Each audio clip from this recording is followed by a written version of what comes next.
Vous êtes branchés sur Cannes Radio. Avec l'émission ICANN 91.9 en DAB+, du sport, de la culture, de l'actu et bien plus encore. Bonjour à tous. Bonjour Stéphanie. Bonjour Julien. Comment vas-tu? Je vais très bien. Et toi? Eh bien, je vais très bien. En ce mois de mai, déjà bien entamé. Ça passe tellement vite. Et oui, bienvenue à vous, chers auditeurs et chers téléspectateurs, à l'écoute donc de Cannes Radio et de Cannes Télé, pour une nouvelle émission de ICANN. L'émission présentée par les jeunes à destination des jeunes. Aussi. Allez. Alors, pas n'importe quel jeune, Alexia. Qui êtes-vous? Ah, des apprentis. Voilà, en alternance au CFA académique de Nice. Exactement, implanté au lycée Brissol à Cannes pour ce BTS Communication. Je fais cette petite précision car vous allez voir tout de suite après le sommaire que nous allons aborder plus précisément cette question de cette formation et de plus généralement des formations dispensées par le CFA académique que nous saluons. Donc restez à l'écoute, d'ici 2-3 minutes, nous revenons sur ce point. Alors petit sommaire, nous allons évoquer le sport, puisque des échéances sportives se rapprochent de plus en plus, on parle de Jeux Olympiques bien entendu. Alors nous allons parler en particulier de 2 sports. Le volley et le karaté. Voilà, avec donc des spécialistes, on peut le dire, parmi notre promotion, qui vont vous donner quelques détails sur leurs pratiques respectives. Nous aborderons, mois de mai oblige, des événements importants, incontournables, oserais-je même dire, Stéphanie. Alors, il y a tout d'abord la fête des mères, le 26 mai, mais on va bien évidemment... et ça arrive très vite. Juste après, oui. Sur des idées cadeaux, etc. Bien sûr. Fête mondiale du jeu. Bien sûr. Et puis un événement qui pour moi est incontournable en ce mois de mai, qui a aussi lieu le 26 mai, c'est... le Grand Prix de Formule 1 de Monaco. Évidemment. Rendez-vous incontournable, évidemment. On parlera également de police, figurez-vous. Car la police nationale recrute. Dans la réserve. Et oui. Voilà, donc là aussi, pas mal d'événements en perspective, besoin de renforts, besoin de main-d'œuvre, et voilà. Donc ce sera l'occasion d'aborder un autre service public. Et on va clôturer avec un quiz préparé par... Le rendez-vous incontournable, donc pour vérifier, puisque nous avons des jeunes spécialisés dans la communication, on va voir s'ils sont vraiment au fait de l'actualité, et en particulier des faits un peu plus insolites que de coutume. Je sens que tu nous as préparé un quiz qui va durer un petit peu. Alors pas forcément durer, mais voilà, vous aurez des petites, il y aura pas des petits pièges, mais voilà, on va vraiment voir si vous êtes ça c'est le prof très curieux et vigilant. C'est le prof qui parle. Exactement, mais oui, mais pas que. Nous sommes donc partis pour à peu près 1 heure d'émission. C'est ICANN, l'émission donc du mois de mai 2024. Et c'est parti, j'ai envie de te dire. Allez. On a tout dit, hein. Alors, première séquence de cette émission, une séquence interview. Comme chaque mois, nous avons, si vous nous suivez, chers auditeurs, des invités que nous interrogeons qui ont une spécialité localement. Nous mettons vraiment en valeur tout ce qui se fait sur le bassin cannois et niçois. On l'élargit, là on est plutôt même sur l'Académie de Nice, avec un invité que je te laisse présenter. Exactement. Donc aujourd'hui, nous avons vraiment la chance et on le remercie vraiment. Nous avons Emmanuel Didier qui est directeur du GIP FIPAN et qui est également conseiller de la rectrice donc de l'Académie de Nice. Bonjour à tous. Bonjour Monsieur Didier. Alors, il faut préciser aussi qu'il est également directeur adjoint académique à la formation professionnelle initiale. Et ça, c'est vraiment aussi très, très important. Donc, pouvez-vous vous présenter, Monsieur Didier, s'il vous plaît, en quelques mots, votre parcours? Alors, mon parcours, il est surtout riche de sa géographie. Parce qu'au-delà des métiers que j'ai exercés, j'ai traversé de nombreuses régions de France. J'ai exercé dans 8 régions en France. Quand on en compte 13 aujourd'hui, on voit que c'est quand même déjà un parcours assez riche, si je peux le dire comme ça. Et puis j'ai aussi un parcours marqué par l'international. J'ai toujours été passionné de voir ce que faisaient les autres et comment on pouvait nous apporter quelque chose et aussi prendre de ce que font nos confrères dans la question de la formation professionnelle. Voilà. Donc le sujet de mon métier, oui, c'est la formation professionnelle. Pour revenir plus rapidement sur mon parcours, j'ai d'abord été enseignant, une dizaine d'années. Dans quel domaine Alors dans la mécanique industrielle, voilà. Ah Donc, on va dire que c'est plus proche des maths qu'autre chose. C'est de dimensionner des matériaux, dimensionner des éléments pour qu'on puisse s'asseoir sur une chaise sans qu'elle se casse, par exemple. Donc de dimensionner toutes ces choses-là. Donc ça, c'est mon métier de départ. Et puis au bout d'une dizaine d'années, je suis devenu très tôt inspecteur d'éducation nationale. Voilà. À 32 ans, je suis devenu inspecteur, ce qui est un parcours assez rapide. Et c'est à ce moment-là que j'ai commencé à m'intéresser à ce qui se passait à l'international. Et j'ai accompagné, par exemple, 2 pays, pour te dire que ceux-là, dans l'évolution de leur formation professionnelle, de réécrire ensemble comment on réussit un parcours professionnel, avec l'Espagne en particulier, pendant 3 ans. Et puis la Lituanie, un petit pays qui avait quitté le bloc russe et qui avait besoin d'être accompagné. Voilà un petit peu mon parcours. Et puis après, j'ai cheminé au travers différentes missions qui aujourd'hui m'amènent avec joie à être sur l'Académie de Nice et plus particulièrement au sein du GIP FIPAN. D'accord. C'est quoi le GIP FIPAN exactement? Alors, le GIP FIPAN, c'est un groupement d'intérêt public. Donc, ces groupements, il y en a un par académie. Et ils ont comme première ambition d'animer pour le rectorat, pour la rectrice pour ce qui nous concerne, toute la dimension formation professionnelle. Surtout, essentiellement sur 2 champs, que sont la formation continue pour des adultes. Donc, si vous connaissez le réseau des Greta, donc c'est partie d'une des activités des groupements d'intérêt public. Et puis, la question de l'apprentissage pour ce qui nous concerne. Et donc, on a apporté ce CFA académique, l'Académie de Nice, qui aujourd'hui compte plus de 2300 apprentis, qui est le plus gros CFA de la région PACA. C'est quoi le lien entre le CFA, l'UFA et le GIP? Alors, il nous faudrait plusieurs heures pour expliquer tout cela. Effectivement, il y a pas mal d'acronymes. Il y a beaucoup d'acronymes. Donc, vous avez, si on les prend de manière un peu, on va dire macro jusqu'à micro, la structure de base, c'est le GIP. Donc, c'est le groupement d'intérêt public qui porte administrativement et financièrement ces questions-là. Si on peut parler un petit peu chiffres, par exemple, aujourd'hui, le GIP FIPAN, c'est près de 25 millions d'euros de chiffre d'affaires. Voilà, donc c'est quand même, sur la place de Nice, c'est dans les 10 plus grosses entreprises de la région de Nice. C'est quand même aussi pour positionner un petit peu les choses. Après, vous avez une UFA. Alors, l'UFA, c'est une dimension décentralisée du CFA qui est au sein du GIP. Donc, vous avez une unité de formation par apprentissage. Et donc, chaque établissement qui offre d'apprentissage, 43 lycées pour l'Académie de Nice aujourd'hui, est une UFA. Voilà. Alors, je ne sais plus, il y avait un 3e niveau dans votre question, je l'ai oublié. Et le CFA? Alors, le CFA, c'est l'entre-deux. C'est-à-dire qu'au sein du GIP, il y a une structure qu'on appelle CFA, qui gère toute la partie apprentissage, parce que le GIP, il est composé de différents services. Le CFA, il est composé aussi d'un service qui traite de l'international. Aujourd'hui, on est le premier CFA de France en termes de volume d'apprentis du CAP au BTS qui partent faire un séjour à l'étranger. C'est pratiquement 10% des effectifs qui partent à l'étranger aujourd'hui. Et puis, on a d'autres dimensions, formation pour adultes, activité autour de la ressource humaine. Voilà. Donc, le GIP, ça FIPAN, englobe vraiment... voilà, tout à fait, plein de choses. Okay. Alors justement, au niveau des formations dispensées par les différents UFA, est-ce qu'on peut donner différents domaines? Alors, ce serait plus rapide d'exprimer les domaines sur lesquels on n'est pas. Et oui, parce qu'aujourd'hui, les Greta... C'est vrai que l'offre est pléthorique. Voilà, non, mais tout à fait. Aujourd'hui, si je regarde les Greta plus le CFA, l'apprentissage, c'est plus de 25 filières qui sont opérées, ou 26, je ne sais jamais exactement, mais on a un volume assez important. Quand je dis ça, c'est pas du ton de la plaisanterie, c'est-à-dire que c'est beaucoup plus rapide de faire le tour de ce qu'on ne fait pas. Si vous me parlez du nucléaire, je ne sais pas faire tout ce qui est autour du nucléaire. Voilà, c'est pratiquement un des rares... Si vous me parlez du nautisme, on fait très peu de choses. Alors qu'on est en bord de mer, mais d'autres opérateurs sont présents. Tous les autres champs, alors c'est vrai qu'on a un gros cœur de métier autour du tertiaire. Je parle du commerciaux, la communication, c'est du tertiaire. La comptabilité, c'est du tertiaire à tout niveau, jusqu'à des niveaux de Bac plus 3, Bac plus 4. Et puis tout le champ industriel, l'automobile, l'électricité, la maintenance. Enfin voilà, donc on couvre vraiment tous les champs. D'accord, donc ça veut dire que nos auditeurs et nos téléspectateurs qui nous écoutent, si vous recherchez des apprentis, n'hésitez pas à aller vers le CFA.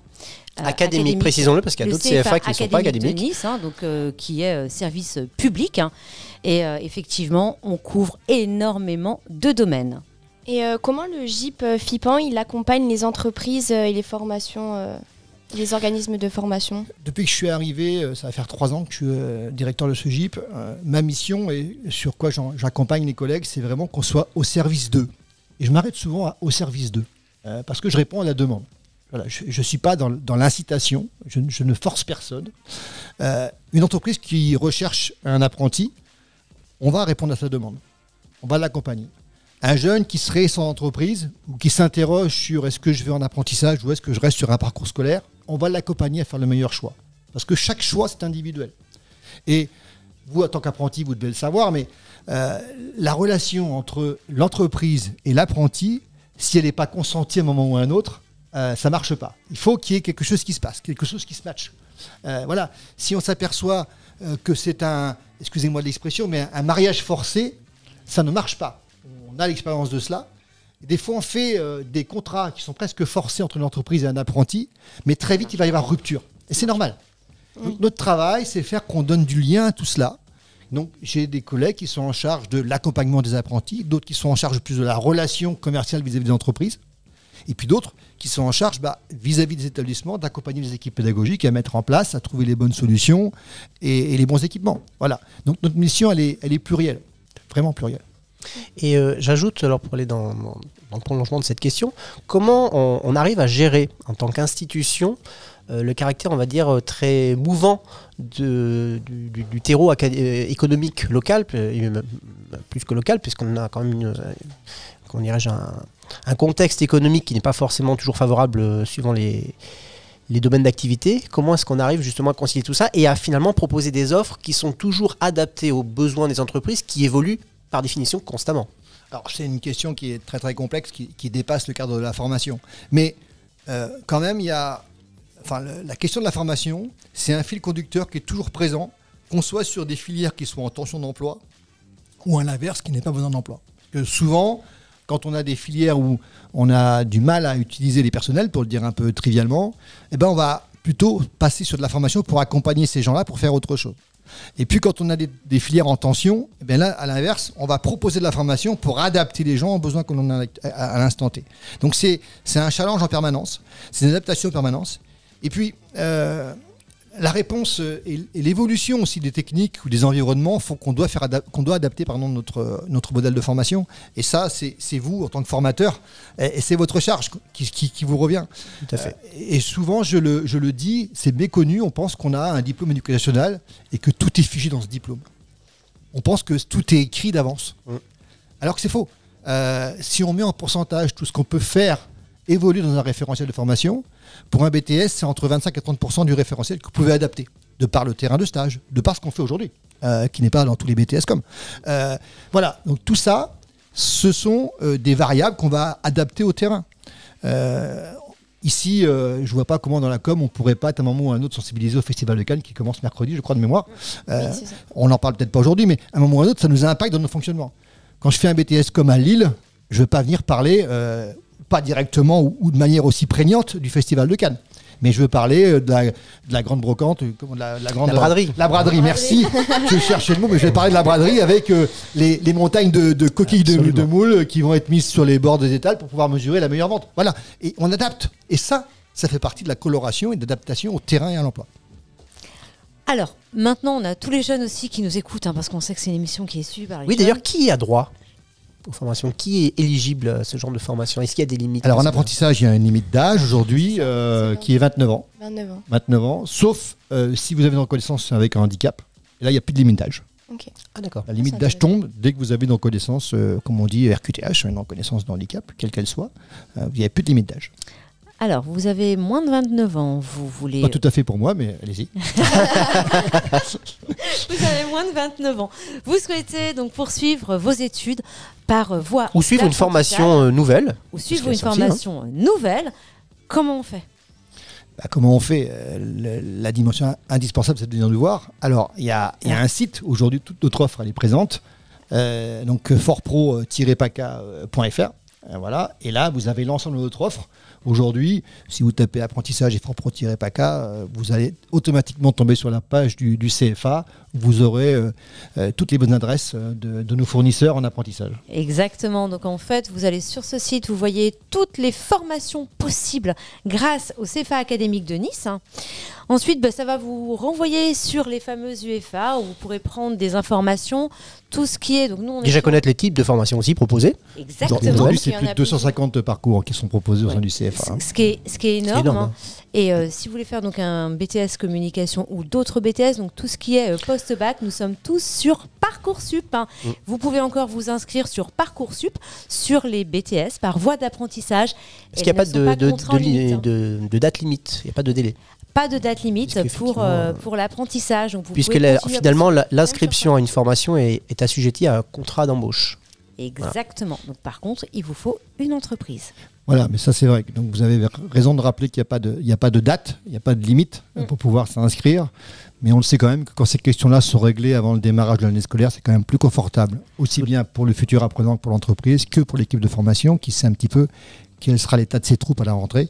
Absolument. Et plus on anticipe, mieux c'est quand même et plus confortable pour prendre la formation en marche. Alexia? Je suis d'accord avec vous. Voilà. Qu'ajouter de plus sinon, il y a aussi, vous êtes très présent sur les réseaux sociaux, quand même le dire, hein, sur à peu près tous les réseaux de mémoire. Je regarde Rachel derrière. Oui, donc il y a Instagram, il y a LinkedIn, très actif sur on LinkedIn. est présent sur tous les réseaux. Voilà, Tout à fait. Facebook, enfin voilà. Sur tous les salons aussi. Oui, absolument. Sur tous les salons de la région, vous pouvez venir à la rencontre du CFA qui là va vous présenter bien évidemment l'ensemble des formations. Ah oui, c'est ça que je voulais ajouter. Il y a aussi un service qui vous prépare, qui vous coach éventuellement, qui vous aide pour préparer des CV, pour être en relation avec des entreprises. Donc il y a un bel accompagnement, un beau dispositif d'accompagnement qui existe. Alors, pour bénéficier de ce service d'accompagnement, il faut bien évidemment se préinscrire sur le site de FortPro. Voilà. Une fois que vous êtes préinscrit et que votre dossier est retenu, nous vous aidons bien évidemment dans la recherche d'une structure d'accueil. Voilà. Et on précise donc que c'est de l'apprentissage, mais que le diplôme que vous obtenez est un diplôme qui est tout à fait valide et agréé par l'État, c'est-à-dire et qui peut même vous donner lieu à une poursuite d'études. Hein, donc il y a des crédits ECTS. Enfin, c'est vraiment comme une formation. Nous on est en BTS, donc c'est à bac+2, mais c'est un vrai BTS que vous obtenez. Voilà. Tout à fait. Si on peut le préciser, mais sur le fameux parchemin que l'on reçoit à tout diplôme, il n'y a pas précisé si vous l'avez fait en scolaire, en apprentissage, ou les modalités d'obtention ne sont pas précisées. Donc c'est un vrai diplôme avec autant, comme vous le dites, de prestige et de droit que peut offrir un parcours classique. En revanche, on précise aussi que sur un CV, c'est tout de suite plus apprécié par les entreprises et même par les formations. On l'a vu sur le suivi de nos élèves à bac+3, ceux qui ont fait l'apprentissage sont de plus en plus sollicités parce que justement ils ont cette double compétence finalement du scolaire et en même temps du professionnel. Et puis ça permet aussi, alors nous on parle vraiment de la com, où on a besoin de réseaux pour évoluer dans la com, ça permet à nos élèves de se faire un vrai réseau au fur et à mesure des 2 ans de formation. C'est totalement vrai. Voilà. C'est- Est-ce qu'il y a un mot de la fin ? Moi j'ai envie de le laisser à Emmanuel Didier. Mon mot de la fin il va être simple. Je vous remercie de cette invitation. Merci beaucoup d'avoir pu avoir ces quelques minutes pour présenter mon activité, mais aussi votre activité, parce que sans vous, je n'existe pas. Et inversement. Inversement, merci à Si vous vous. voulez, mais voilà, en termes de poids de personnes, je pense qu'il y a quand même un réseau d'acteurs beaucoup plus important et nécessaire que la simple direction. Voilà, on est là en appui, et ma mission, c'est vraiment d'être en appui pour vous aider tous. Et j'ai besoin de vous pour que ça fonctionne. Donc, grand merci. Bonne chance aux jeunes qui sont avec nous aujourd'hui, à leur Merci parcours sportif et professionnel, parce que je crois que les deux autour de la table sont des grandes sportives de très bon niveau. Donc voilà, c'est important de pouvoir mener ces différents combats. Là, je me retourne vers la demoiselle qui fait du karaté, mais pour parler de combat, mais voilà, c'est important de pouvoir mener tous ces combats de front, parce que ça rend plus fort et ça emmène plus loin. Voilà. Pas mieux. Merci à vous, merci beaucoup. Merci et beaucoup. merci Rachel de vous avoir accompagné. Et on en profite pour saluer tous nos collègues, bien évidemment, du CFA. Et on oui. parlait bien évidemment de Christelle, de Roger et pour la mobilité. Et tant d'autres, parce qu'il y en a tellement. Oui, c'est vrai qu'on n'a pas parlé de la mobilité, mais il y a Et des la dispositifs aussi mobilité de pour Natacha, faire une partie de puisque- sa formation, au moins, à l'étranger. Ouais, Et, c'est exactement. très intéressant. Hi Cannes sur les Reims Radio, turn it up. On enchaîne ce volet éducatif avec donc l'interview de Mina. Bonjour Mina. Bonjour. Donc Mina qui est l'une de nos apprentis en BTS communication, mais qui ne fait pas que cela. Non, Je fais aussi du volley au Racing Club de Cannes, au centre de formation, depuis 1 an. Depuis 1 an? Ouais, depuis cette année. D'accord. Je suis au Racing Club. Et en fait, est-ce que tu peux nous expliquer comment tu as débuté le volley?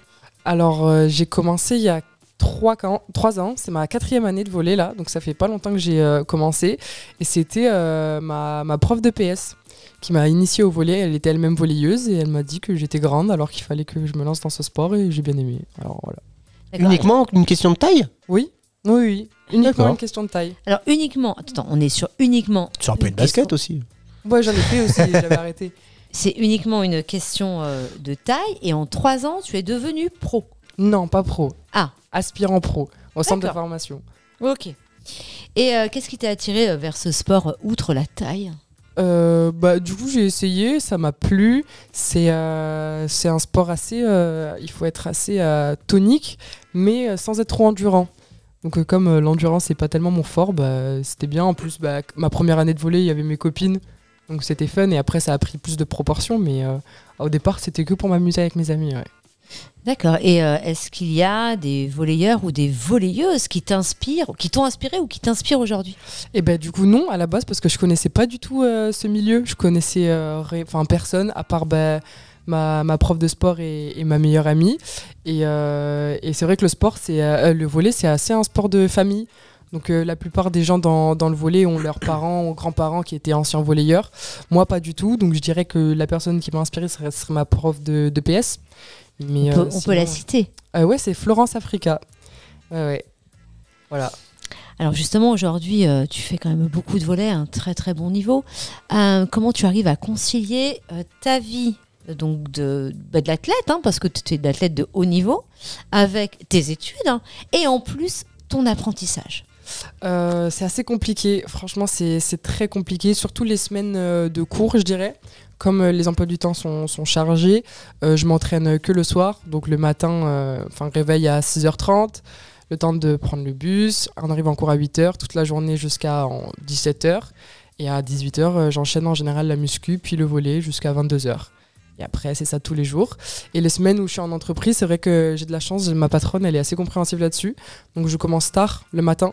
Et donc je peux m'entraîner le matin, aller au travail et me rentraîner le soir. D'accord. Et les week-ends? Et les week-ends, en général, le samedi, on n'a rien, sauf les week-ends de gros matchs, où on a un petit entraînement le samedi matin, mais rien de très physique. Et après, le dimanche, c'est match. Et la nuit Et la nuit, on essaye de dormir, parce que oui, pour les sportifs, c'est quand même important de récupérer la nuit. Oui. Ouais. Alors, quels sont tes objectifs sur du court et moyen terme? Au long terme, ça serait d'atteindre le plus haut niveau français, la Pro A. Ça serait, je pense que c'est l'objectif de toutes les filles qui sont au centre de formation. Après, à court terme, c'est vrai que cette saison, on a fait une très bonne saison, on a fait 2e. Donc l'année prochaine, être première, ça serait bien. Comme ça, on peut monter en division supérieure. Et ouais, c'est les objectifs de l'année prochaine. Ça serait très chouette. Ouais. Et nous, on serait très fiers des Canoises. Alors, vous envisagez toujours de le concilier avec votre activité professionnelle ou est-ce que ça devienne vraiment votre métier finalement? Après, le problème, c'est que le sport féminin et le volley, c'est assez compliqué de vivre de ça. En France, ça c'est possible, mais c'est compliqué à l'étranger. Même quand on est bien classé? Ouais, franchement, c'est possible. Mais ça me paraît compliqué. Après, à l'étranger, je sais qu'en Italie, en Pologne, tout ça, les femmes arrivent à vivre du volley. Mais en France, je sais que le sport, ce ne sera pas éternel et que surtout, on prend la retraite très tôt. Et donc, il faut assurer ses arrières. Donc, ouais, je compte continuer les études en parallèle du sport. C'est important pour moi. Alors, selon toi, quelles sont les qualités pour faire du volley? Pour faire du volley, je pense que c'est un peu comme dans tous les sports. Il faut être persévérant. Il faut être assidu aussi. Il faut être tonique. Tonique, ouais. Il faut être dur avec soi-même aussi. Il faut être très dur avec soi-même, sinon je pense qu'on n'arrive pas à ses objectifs. Alors, je pense que la plupart des qualités, elles sont mentales plutôt que physiques. Alors justement, est-ce que toi, tu as déjà eu des moments de doute ou de découragement? Ouais, bien sûr. Bien sûr, il y en a eu. Je pense que ça fait partie d'une carrière. Mais c'est ce qui forge aussi la carrière. Donc si on passe pas au-dessus de ces moments de doute, on n'arrivera pas au plus haut niveau. Après, oui, il y aura toujours des gens qui vont essayer de nous mettre des bâtons dans les roues, mais c'est à nous d'assurer derrière. Justement, quand tu as des matchs, est-ce que tu as des rituels avant match Ouais, on a toute notre routine, c'est assez important, mais d'ailleurs on nous l'apprend, à avoir notre routine d'avant-match ou même d'avant-service et tout ça. Donc moi, c'est mes écouteurs, j'ai une playlist exprès avant-match et étirement tranquille dans mon coin, je me concentre avant mon match. Et pas de burn-out ou de choses comme ça, parce que 3 activités aussi chronophages cumulées constamment. Bah, le volley, j'en ai jamais eu marre pour le moment. J'espère que ça va durer. Mais c'est vrai que quand on a passé une dure saison, comme cette année, la fin de saison, elle fait du bien. Quand le rythme, il se calme, qu'on a moins d'entraînement. Mais je veux dire, même l'été, quand on était en vacances et qu'on n'a rien, on est toujours à faire du volley soit sur la plage ou quoi. Donc non, j'en ai jamais eu marre. Alors c'est pas forcément marre, mais c'est l'accumulation. C'est qu'au bout d'un moment, les nerfs, ils lâchent. Parce que... Non. Il faut quand même être bon, il faut gérer l'aspect scolaire, il faut gérer l'entreprise, il y a quand même une petite pression derrière, et plus le sport, avec les entraînements, c'est physique, c'est intellectuel, vous avez tout quoi. C'est très fatigant, mais comme ce que je fais en ce moment dans ma vie me plaît, autant le volley que les études, franchement c'est que du plaisir. Après c'est fatigant, et c'est surtout plus le physique je dirais qui lâche que le mental. Mais après, ça se soigne. Il y a tout le nécessaire au club pour se soigner physiquement. Mais non, comme je suis épanouie dans ce que je fais, non, c'est très bien. C'est bien de le dire. Effectivement, c'est très important d'avoir le mental parce que c'est ce qui détermine tout le reste. Alors, est-ce que tu peux nous raconter ton souvenir le plus marquant en tant que joueuse, en tant que volleyeuse ? Il y en a eu beaucoup. Je dirais que c'était les phases finales l'année dernière, en moins de 21 ans. On a fait 12e de France avec mon équipe à Montpellier. C'était vraiment incroyable. C'était une semaine de compétition. C'était hyper intensif, mais c'était fou. Et après, je dirais les championnats de France que j'ai fait au lycée. On a fait vice-championne de France. Et ça, c'était vraiment incroyable. Bon, si on avait été première, on serait parti aux mondiaux, mais c'est pas grave. C'était vraiment des semaines. En fait, c'est les semaines de compétition comme ça. C'est les meilleurs souvenirs. C'est trop bien. Dernière question, quel message pourrais-tu donner aux jeunes qui aspirent à devenir également athlètes de haut niveau ou même volleyeurs ou volleyeuses ? Moi, je pense que les cartes sont entre leurs mains et qu'ils doivent laisser personne entraver leur route ou leurs objectifs, qu'il faut toujours viser plus haut que ce que les gens peuvent penser d'eux ou ce que les gens diraient d'eux. Il faut avoir des objectifs presque trop hauts que ce qui est possible pour pouvoir atteindre le plus haut. Et ça se joue. Pour moi, c'est tout au mental. Il faut avoir confiance en soi, être assidu, travailler, discipline, s'entraîner beaucoup. Et on arrivera de toute façon. C'est un vrai message de sportif de haut niveau, là. C'est un vrai message et je trouve que c'est vraiment des beaux messages. Oui. Et puis, on a aussi Alexia qui est sportive de haut niveau. On a plusieurs élèves.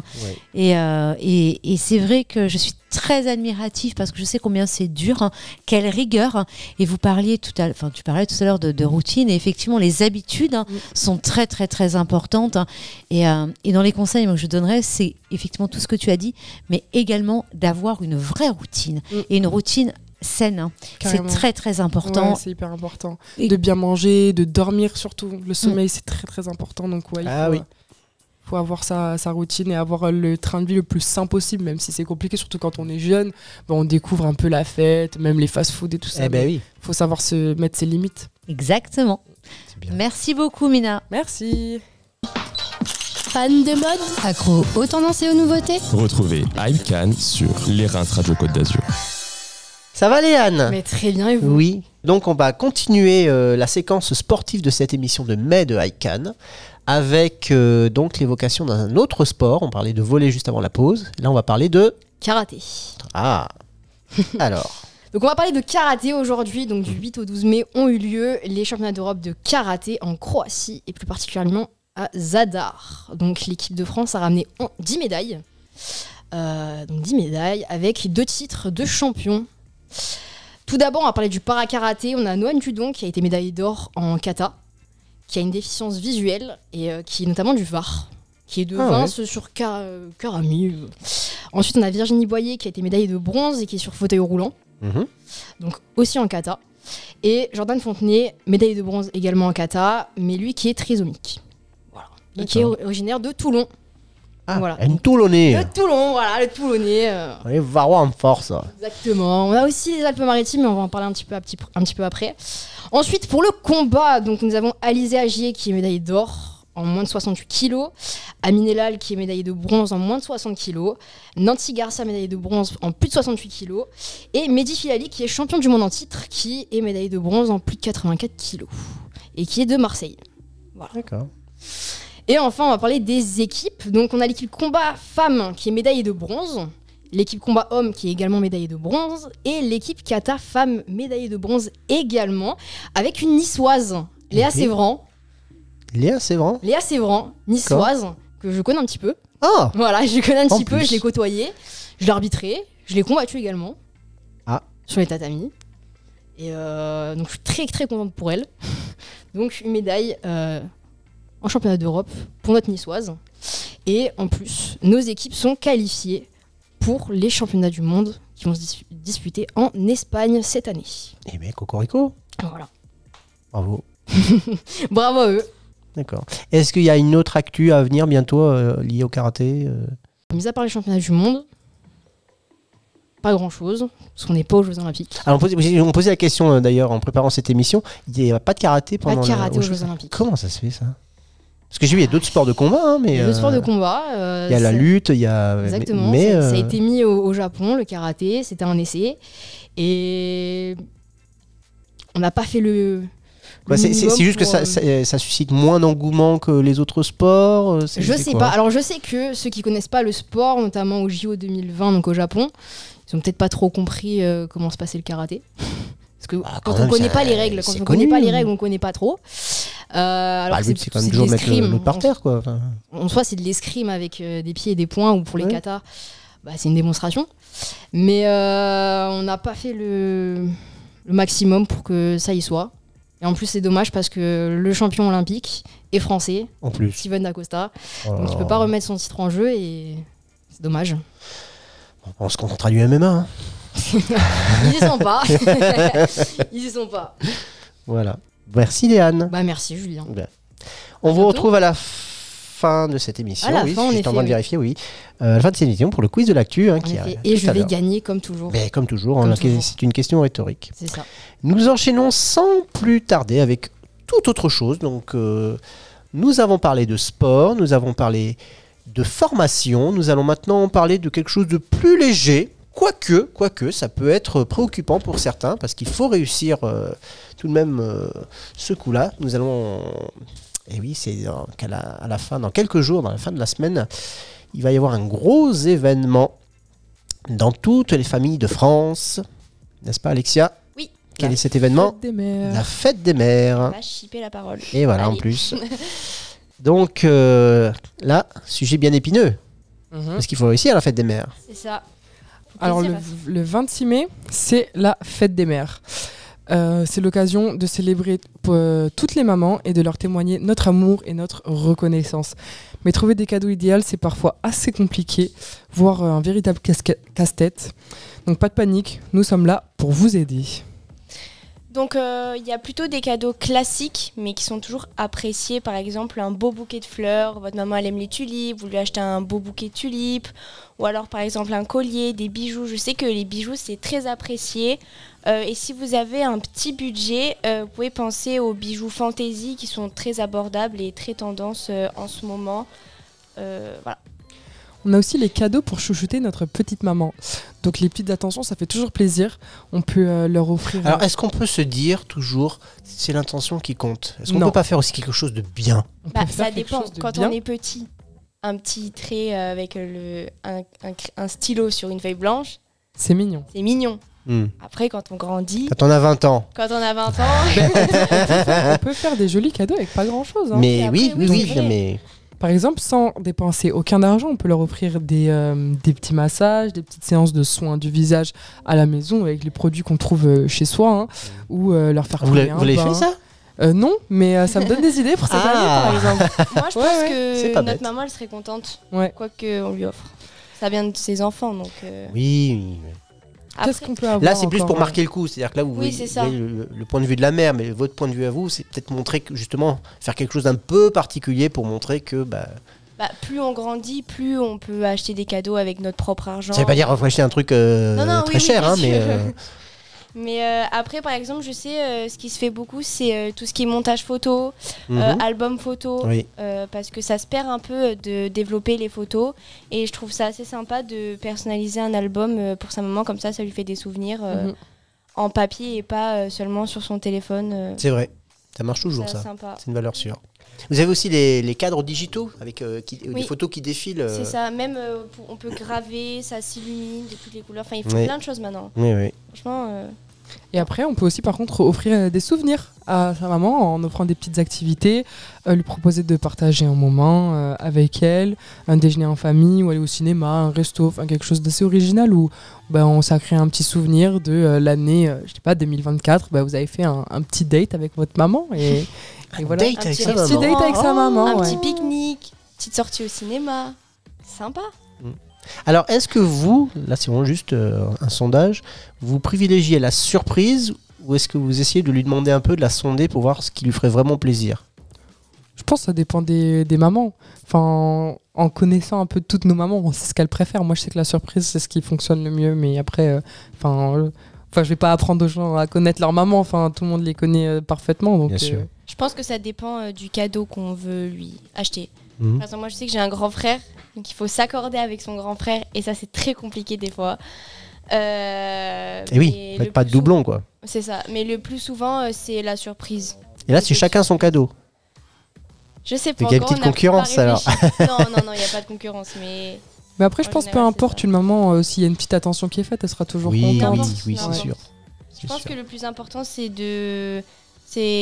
d'avoir des cadeaux qui correspondent au goût de sa maman et à sa personnalité, et ça lui fera toujours plaisir, peu importe ce que c'est. Prendre en compte ses goûts et puis Exactement. témoigner son affection. Voilà. Léane approuve, donc on a bon. Voilà. T'es jeune? Tu veux de l'actu? Viens écouter iCan, l'émission sur Cannes les Reims Radio. La radio du bassin canin. Te trompe pas, 91.9 et en DAB+, sur toute la Côte d'Azur. On enchaîne avec Maïssa. Bonjour Maïssa, que nous n'avons pas vu depuis un mois. Oui, c'est clair. C'est vrai, c'est passé vite. Comment allez-vous? Super, et vous? Oui, ça se voit. Le micro n'en revient pas lui-même. Alors, Maïssa va maintenant nous parler. De la fête mondiale des jeux. Alors, les jeux au sens large ou un type de jeu? Au sens large, ça regroupe. C'est pas les jeux. Ah oui, c'est les jeux vidéo inclus. Société, jeux de société, jeux D'accord. vidéo, etc. D'accord. Eh bien, on vous écoute. Donc déjà pour commencer, la fête mondiale du jeu, c'est le 27 mai. Donc voilà, Donc ça arrive très vite. c'est clair. Le lendemain de la fête des mères. C'est vrai, c'est vrai. La fête mondiale du jeu est une célébration annuelle qui réunit des millions de personnes à travers le monde pour célébrer le pouvoir du jeu dans nos vies. Laissez-vous emporter par une aventure ludique où les frontières entre les générations, les cultures et les langues s'estompent. Des jeux de société classiques aux jeux vidéo innovants, cette journée offre une occasion unique de se connecter, de rire et de s'amuser ensemble. Que vous soyez un joueur passionné ou un novice curieux, la fête mondiale du jeu vous invite à explorer de nouveaux mondes, à relever de nouveaux défis passionnants et à créer des souvenirs inoubliables avec vos proches. Alors prenez une pause, rassemblez vos amis et votre famille et allongez-vous dans l'univers infini du jeu, où chaque... J'ai l'impression que vous dites ça comme un poème. C'est beau, c'est le C'est jeu. beau. Ah oui, c'est C'est beau. le jeu, il y a une profondeur dans Vous le êtes jeu. inspiré, oui. Oui, c'est clair, c'est clair. Mais du Bon, coup, laissez-vous aller et effectivement jouer et surtout jouer avec d'autres personnes parce que ce qui compte avant tout, c'est l'interaction. C'est clair. On ne Et le dira jamais assez. gardez votre enfant intérieur éveillé. C'est important. Et en même temps, ça stimule l'intelligence. Évidemment, bah oui. Et voilà, certains jeux comme les échecs, c'est réputé, ça permet effectivement de stimuler l'aspect stratégique de notre cerveau. C'est clair, Donc, l'intelligence, même la Absolument. convivialité, l'aspect relationnel, etc. Le calcul, ouais. ouais. Et en même temps, la convivialité, effectivement. Très bien. Parce que là aussi, dans le jeu, ça a tendance parfois, quand on se prend vraiment au jeu, c'est le cas de le dire, eh bien, parfois à se laisser emporter quand on perd, etc. C'est clair. Donc ce qui compte, ça n'est pas de gagner, mais de... S'amuser. Et de participer, comme disait un certain Pierre de oui, Coubertin. Aussi. Voilà. Et gagner aussi. Important.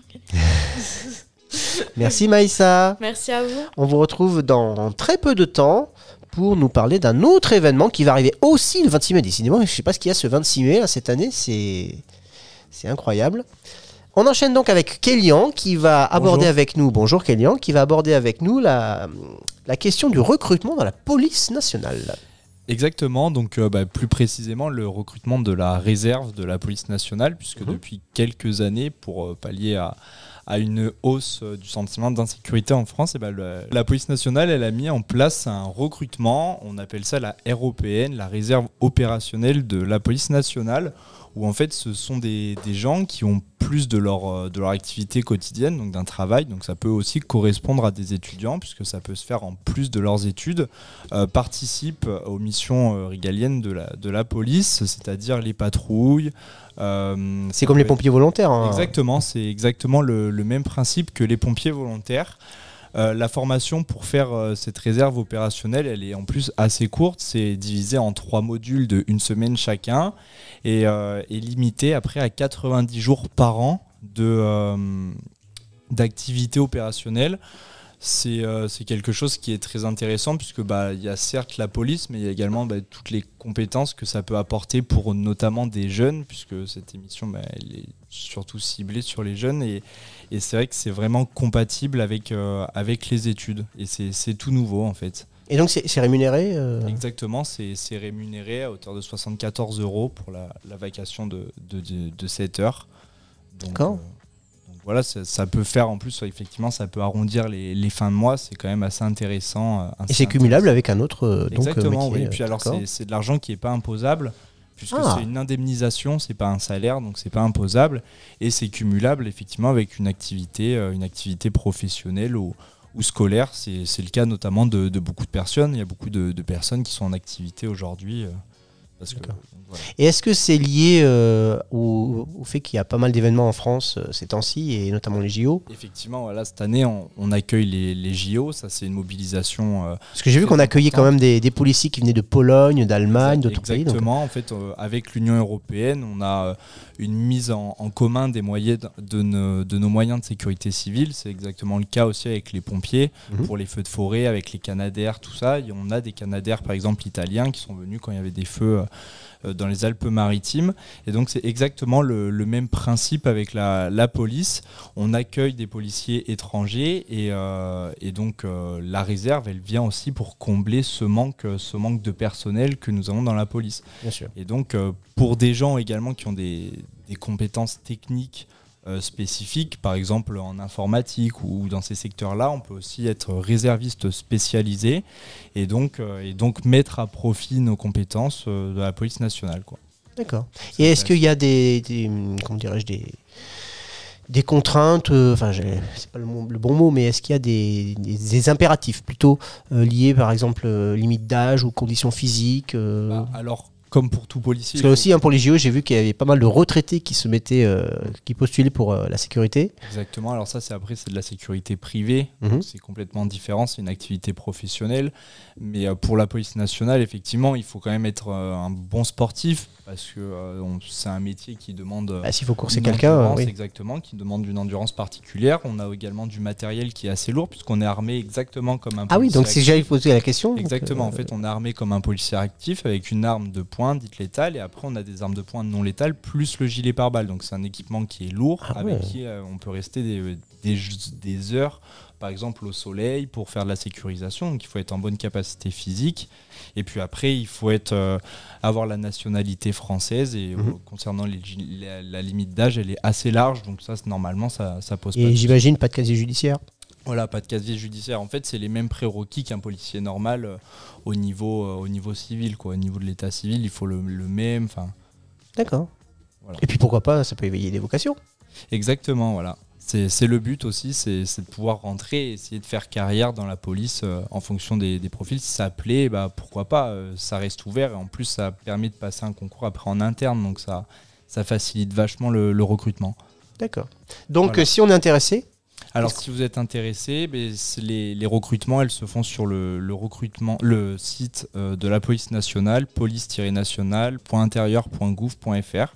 Vous postulez dessus, tout est assez bien expliqué, bien clair, et puis après on vous recontacte. Il y a un formulaire qu'on complète en ligne. Exactement, c'est un formulaire avec des documents. Une fois qu'on est sur la base de données. Exactement, et puis après on vous recontacte et tout est automatique. C'est vrai qu'on a la chance d'être assez bien guidé. On a des bureaux spécialisés qui font que ça, donc il n'y a pas de souci après. D'accord. Et on peut rester, enfin j'imagine, oui, dans la région. C'est-à-dire que moi je suis canois, Oui, je vais être réserviste. Si par exemple vous habitez à Antibes, vous pouvez être réserviste à Antibes. Mais par exemple, il y a des policiers qui ne souhaitent pas exercer sur leur propre commune. Donc en fait, on fait un choix, une demande d'affectation. Et même si vous habitez à Antibes et que vous voulez exercer à Grasse ou à Cannes, eh ben, vous pouvez le faire à Cannes. D'accord. Voilà. Et c'est pour une durée de 5 ans. 5 ans. Ouais, Renouvelable ou Non, 5 ans. 5 ans. D'accord.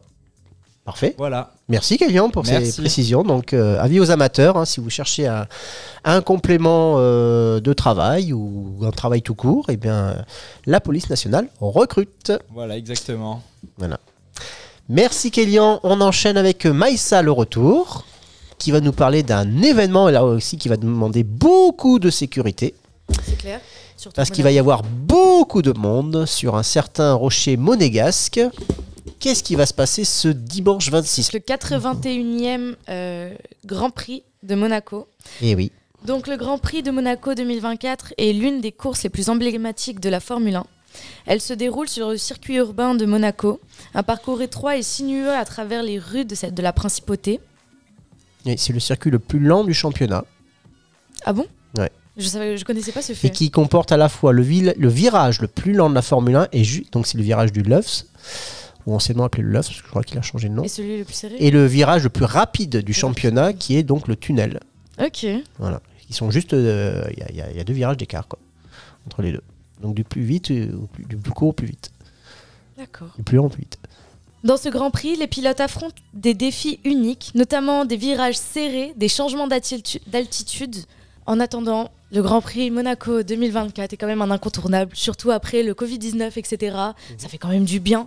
Le jour de la fête des mères, en plus de ça, franchement, quel beau cadeau. Quel beau cadeau. Oui. Alors, quel va être le programme ? Comment ça se passe ? Comment ça ? Ben oui, donc ça se passe sur 3 jours. Oui. Il y a eu des changements depuis l'année dernière, ce me semble. C'est-à-dire qu'avant, c'était le jeudi, le samedi et le dimanche, puisque le vendredi, c'était les autres compétitions. Et puis, il y avait des parades.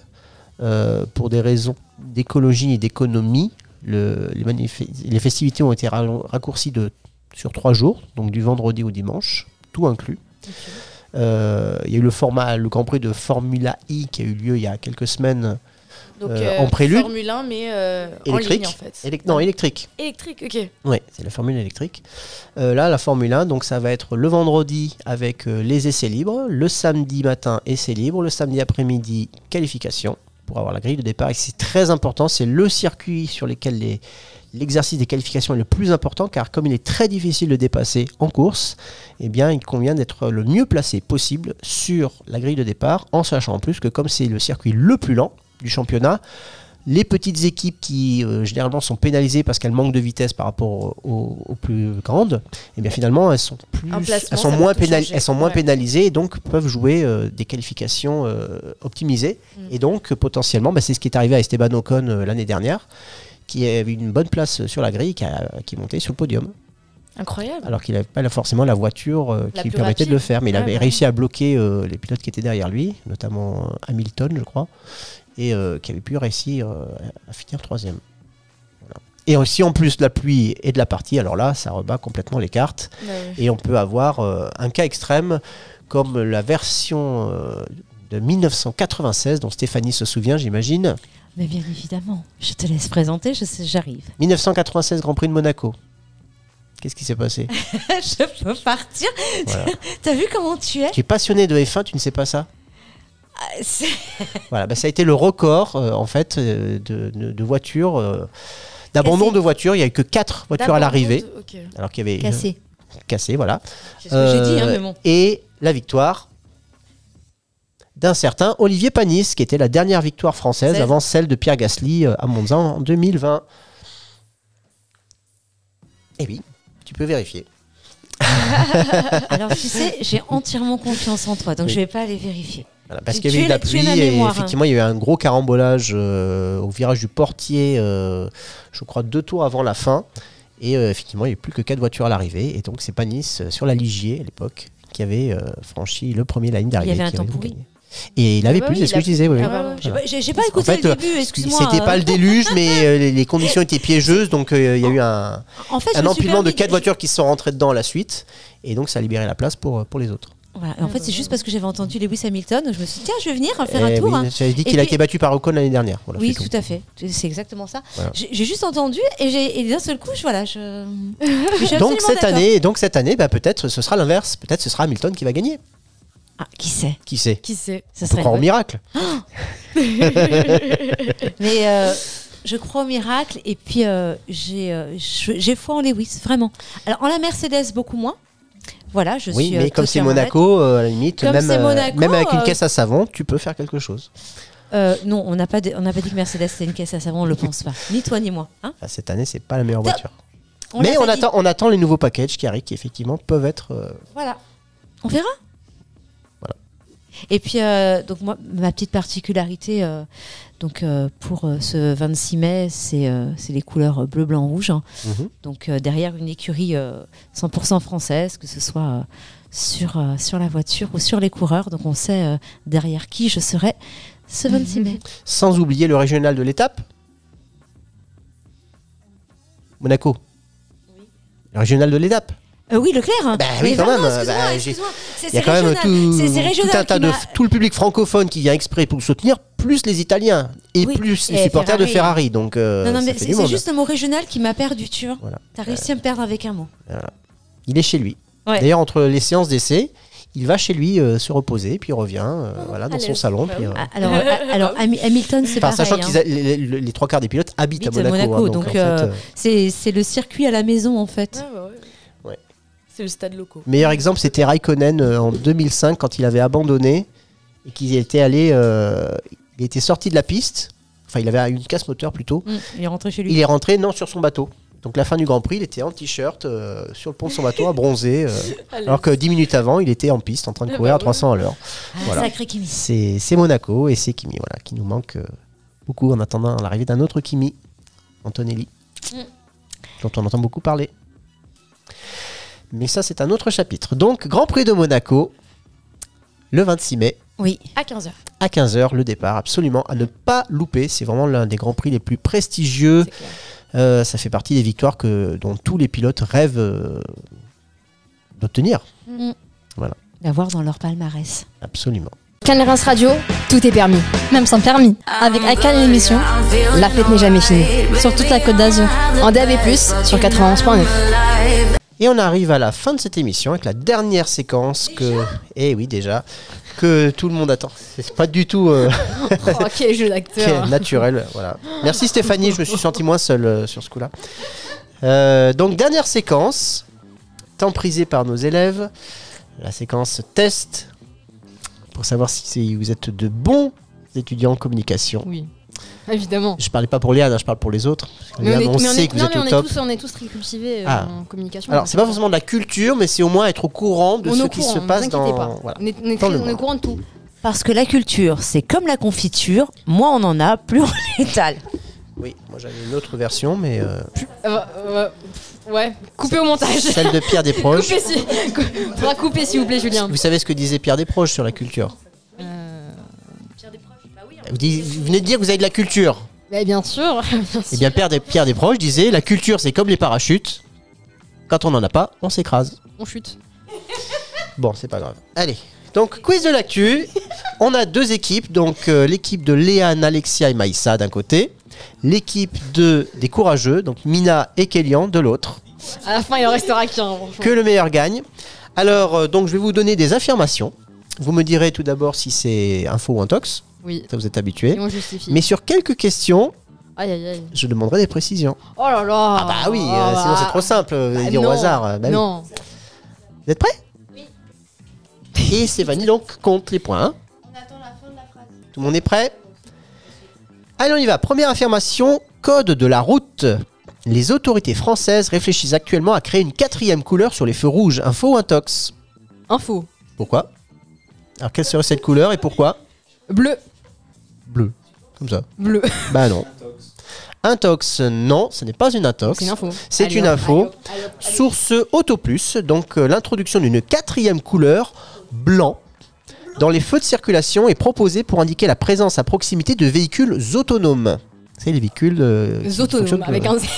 Autonomes avec un Z, absolument. Donc, quel est le but de cette nouvelle couleur ajoutée au feu ? Ce serait d'optimiser la circulation en permettant une communication sophistiquée entre véhicules autonomes et infrastructures routières. Toujours avec un Z, Voilà. les autonomes. Voilà. Et des études, donc des simulations, ont montré qu'une réduction potentielle du temps de trajet pouvait aller jusqu'à 94%. Stéphanie. Mais des tests sur le terrain restent encore à faire. Allez, on y va. Deuxième affirmation. Santé. Au Royaume-Uni, en raison de l'augmentation des frais d'hospitalisation, les autorités recommandent aux patients de s'opérer eux-mêmes. Info ou intox ? Intox. Intox. Eh oui, intox. Alors, pas tout à fait. Pas tout à fait, il faut préciser. Pour valider totalement le point. Intox parce qu'ils disent qu'il vaut mieux le faire, pas soi-même, mais avec son conjoint. Comme ça, d'accord. Et si on n'a pas de conjoint, on s'ampute tout seul, quoi. Ok, d'accord. Non, ce n'est pas ça. Alors, la source est donc France Info, hein, donc c'est une source officielle. En fait, il a été constaté qu'au Royaume-Uni, de plus en plus de personnes, en raison de l'augmentation des coûts liés à la santé, de plus en plus de personnes s'arrachent elles-mêmes leurs dents. Voilà. Et en fait, le reportage sur France Info évoquait le cas d'une femme de 63 ans qui s'est arrachée elle-même 12 dents, toute seule. Voilà. Et apparemment, c'est une pratique qui se répand de plus en plus, et notamment dans les foyers les plus modestes. J'espère qu'elle n'a pas trop souffert. Voilà, en espérant que ça n'arrive pas en France, parce que ce serait vraiment pas un bon signe. Ah, du coup, elle a quasiment plus de dents. Hein. Elle a quasiment plus de dents, puis voilà. Enfin, bon, bref. Faut pas sourire. Voilà.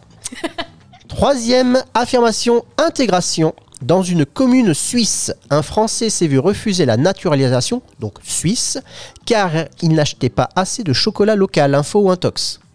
Info. Ça ressemble. Intox. Ça paraît tellement... Et c'est une intox. Mais, c'est tout de même un cas singulier, puisque donc, la source est sur X, Twitter.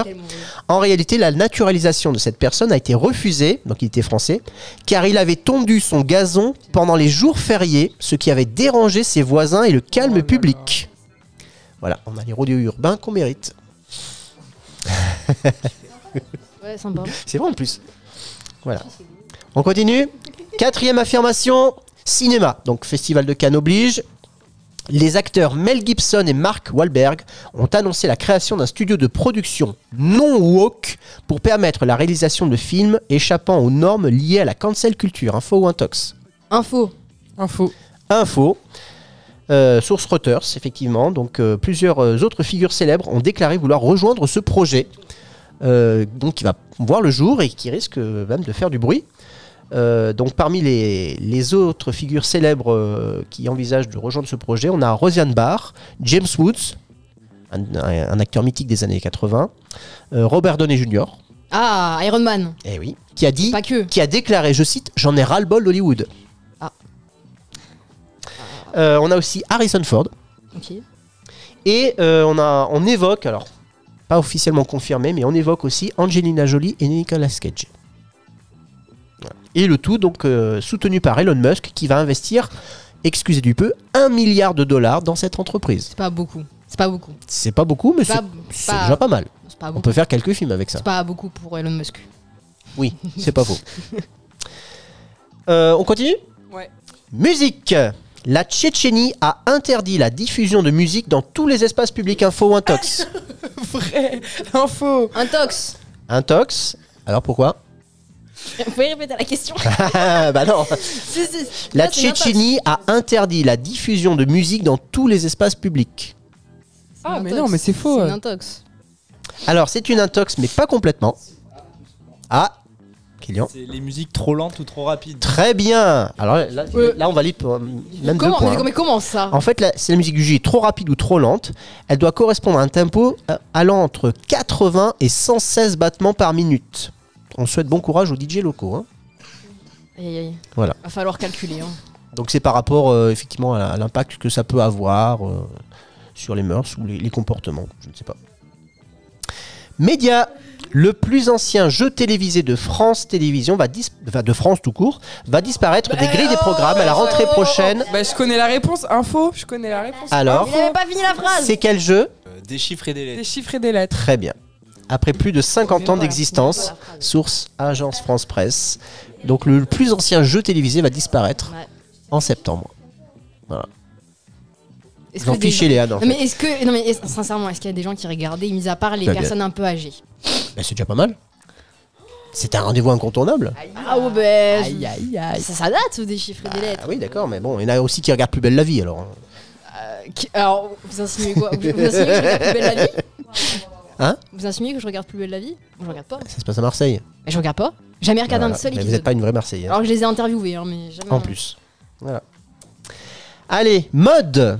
Oh bah c'est pour moi. C'est pour moi. Mais la dernière fois, j'ai perdu pour les tétons qui pendent de Kim Kardashian. Alors, attention. La marque Jordan Lucas, vous connaissez? Pas du tout. Pas du tout. Vient de sortir un nouveau modèle de jean qui présente une particularité. Source TikTok. Laquelle? Bah déjà, c'est une info. Oui, mais la question c'est laquelle? Quelle est la particularité de ces jeans? Il y a des tétons qui pointent. Alors je vous donne un indice, ça a cartonné. Maïssa. Oui. Ça a cartonné. Ah, juste à cartonner. Ça a cartonné, je vais préciser. C'est les poches en avant, les poches arrière devant. Les pouces en arrière, les cheeks. Est-ce que c'est en rapport avec de l'eau? Parce que soit il y a les pantalons sur lesquels on met de l'eau et il y a des formes qui apparaissent, ou un jean qui est lui imperméable. Et ça serait fou par contre. Un jean imperméable, c'est quelque chose. Non, c'était pas dans ce sens-là. Ben, alors c'est les poches. Mais il y a quelque chose qui sont. C'est en lien avec du liquide. Il a pas entendu. Il a pas entendu. Vous avez dit quoi? Les poches de derrière qui sont devant, du coup on dirait qu'on a mis un pantalon à l'envers. Non, mais c'est en rapport avec. Il y a un réservoir dans le jean et on peut boire. Non. On peut faire pipi dedans. Pas mal. Ah, une poche pour faire pipi. Alors, pas tout à fait. On peut uriner. Une sonde urinaire. Alors, c'est pour les personnes âgées qui ont des fuites urinaires. Ah oui, les personnes âgées mettent des jeans, bien sûr. Bah bien sûr. Ah oui. À la place des couches. Oui, oui. Alors, je précise, oui. Ah, c'est pour les règles. Mais je vais tout frapper. Maïssa. Un jean absorbant. Un jean absorbant. Alors non, ce sera plutôt le contraire. Ah, qui fait un peu les culottes menstruelles. Voilà. En fait, c'est un jean à effet tache d'urine. Hein? Tache d'urine. En fait, vous achetez le jean, il est neuf, il est propre, mais c'est comme si vous avez une tache d'urine, vous avez pipi dessus. Et ça a cartonné. Ça a cartonné. Et en plus, ça coûte cher. 570 € pièce. Hâte de voir ça dans la rue. Hein. Ce modèle a été en rupture de stock instantanée. À tel point que la marque Balenciaga s'y est mise, elle aussi. Elle a repris et décliné ce principe avec effet tache d'excrément. Oh, bah oui. Je l'ai vu en plus. Le prix, 2542 € pièce. C'est Balenciaga. Là aussi, sold out instantané. Sur TikTok. Voilà. Qu'est-ce qu'on devient? Voilà. Ça, Alors que personne. 2500 € pour ça, finalement, on peut le faire soi-même, gratuitement. Exactement, et finalement c'est plutôt une bonne nouvelle, il me semble. Exactement, c'est totalement naturel, c'est une bonne nouvelle. Les fuites urinaires sont encouragées, et puis pour la suite, est totalement assumé. Le marché va vraiment changer. On a vraiment, à mon avis, tous ceux qui sont dans la protection contre les fuites, contre les fuites urinaires, vont devoir changer de métier. N'est-ce pas, Kélian? Donc, Kélian valide, tout va bien. Mais c'est vrai, c'est des vraies infos. Hein. Regardez sur TikTok, hein, c'est des vidéos que. Voilà. On continue. Insolite. Une femme s'est présentée dans une banque au Brésil. Non, vous n'avez pas la suite de l'info? Ah non. Alors, avec son oncle qui était mort. Très bien. Allez, ça fait double point pour l'équipe. Eh oui. Double point. Avec le cadavre d'un homme, effectivement, dans un fauteuil roulant, en prétendant qu'il était simplement malade pour retirer de l'argent de son compte bancaire. Et elle a même poussé le vice jusqu'à utiliser sa main, donc du cadavre, pour le faire signer. Non mais ils sont fous les Brésiliens. Voilà. Voilà. On avait vu ça, cela dit, dans une séquence assez célèbre d'un film qui avait été primé à Cannes, d'ailleurs, qui s'appelait Affreux, sale et méchant. Il y a une scène un peu comme ça dans le film. Voilà. Mais c'était une satire. Voilà. Là, c'est quand même sacrément culotté. Hein. Oui. C'est en référence à l'info précédente. Ouais. On continue. Exactement. Écologie. En Allemagne, le gouvernement aurait préparé une loi interdisant aux Allemands d'utiliser leur voiture le week-end. Info ou intox? Intox. Intox. Et non, c'est une info. On est Source nuls. Bild, cette mesure aurait pour objectif de limiter les émissions de CO2 dans l'atmosphère. Donc un premier pas vers les confinements climatiques, qui sont déjà en vigueur en Chine par ailleurs. On en est où? Bon, alors là. Les points sont catastrophiques. Alors, oui, effectivement. Donc, l'équipe numéro 1, 4 points. L'équipe numéro 2, 7 points. Let's go! On est nuls. Alors, je vous rappelle comment étant attribués les points. 1 point pour info ou intox, 1 point pour la justification. Aïe, aïe, aïe. Merci, Allez. madame l'arbitre. Un bonus? Bon, c'est déjà fait. Hein. On est trop nuls. Hein. Logement. Un immeuble en Chine héberge... Avec moi. Des cochons. Un immeuble en Chine héberge Des cochons. Des cochons. un habitant. Info ou intox? Oh, info, 100% info. Intox. Mais ça paraît tellement gros que c'est info. Et non, c'est une intox. Ah, c'est une Vous intox. avez raison. Ah, pff,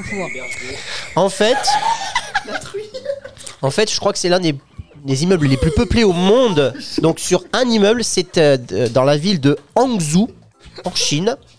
Un immeuble qui héberge plus de 30 000 habitants.